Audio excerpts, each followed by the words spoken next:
Hello दोस्तों, मैं नितेश द्विवेदी। जैसा कि हम लोग सबको मालूम है कि 2024 समाप्ति की ओर है और 2025 अपने आगाज़ पे आने वाला है। और हम लोग भी अपने लाइफ में हमेशा चाहते हैं कि हमारी लाइफ उत्थान की ओर हो और हम भी अपने लाइफ को आगाज़ करना ही चाहते हैं। पुरानी आदतें, पुराने व्यवहार, पुराने लोगों, पुराने हर एक चीज़ों से हम शिकार हुए, जिसका नतीजा ये हुआ कि हम लोग आज अपनी सफलता को नहीं प्राप्त कर पाए।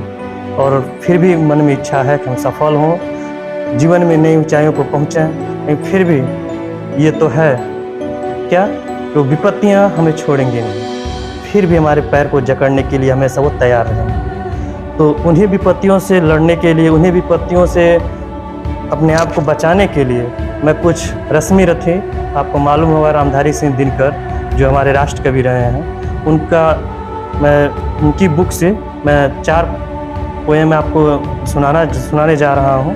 और उससे कुछ आपको मोटिवेशन भी मिलेगा, सीख भी मिलेगी, हिम्मत भी मिलेगी कि आने वाले समय में अपनी विपरीत परिस्थितियों से आप जब भी 2-2 हाथ हो तो आप अपनी हिम्मत को बनाए हुए रखेंगे और उसे हराकर अपने जीत को सुनिश्चित करेंगे।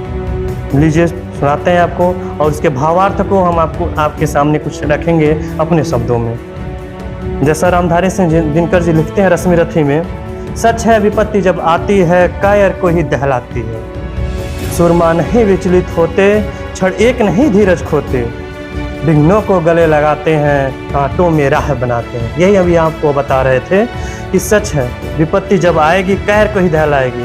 यानी जो भी विपत्तियां आती है रास्ते में, वो विपत्ति नहीं होती है। जैसे हम क्लास 10th में होते हैं, 12th में होते हैं, क्लास 6 में होते हैं, जिस क्लास में होते हैं उस क्लास का क्वेश्चन हमको टफ लगता है, लेकिन जब हम उसको सॉल्व कर लेते हैं, नेक्स्ट क्लास में हम जाते हैं तो प्रीवियस ईयर क्लास में जब हम पढ़ चुके होते हैं वही चीज़ हमको आसान लगती है। तो यही यहाँ पे बोला गया है कि सच है विपत्ति जब आती है, यानी जो भी नई परिस्थितियाँ हमारे सामने आते हैं, जो हमारे मतलब नेचर के हिसाब से फिट नहीं बैठते हैं, हमें वो कठिन लगते हैं, जैसे हमको डराते हैं कि हमको अच्छा नहीं फील होता है, लेकिन फिर भी हम उसको सोचते हैं कि कायर को ही दहलाती, यानी जो उसको एक्सेप्ट नहीं कर पाता, उसके अनुसार आप अपने आप को वो ढाल नहीं पाता, उसको वो लड़के जीत नहीं पाता, वही उसको हारता है। वो इसीलिए लिखा है कायर को ही दहलाती है। लेकिन आगे लिखा हुआ है कि क्या कि सूरमा नहीं विचलित होते, यानी जो अपने लक्ष्य पर दृढ़ है, जो अपने लक्ष्य को प्राप्त करना ही चाहते हैं, किसी भी परिस्थिति में वो पीछे नहीं हटेंगे। कोई भी विपत्ति परिस्थिति हो उसका वो सामना करेंगे ही करेंगे।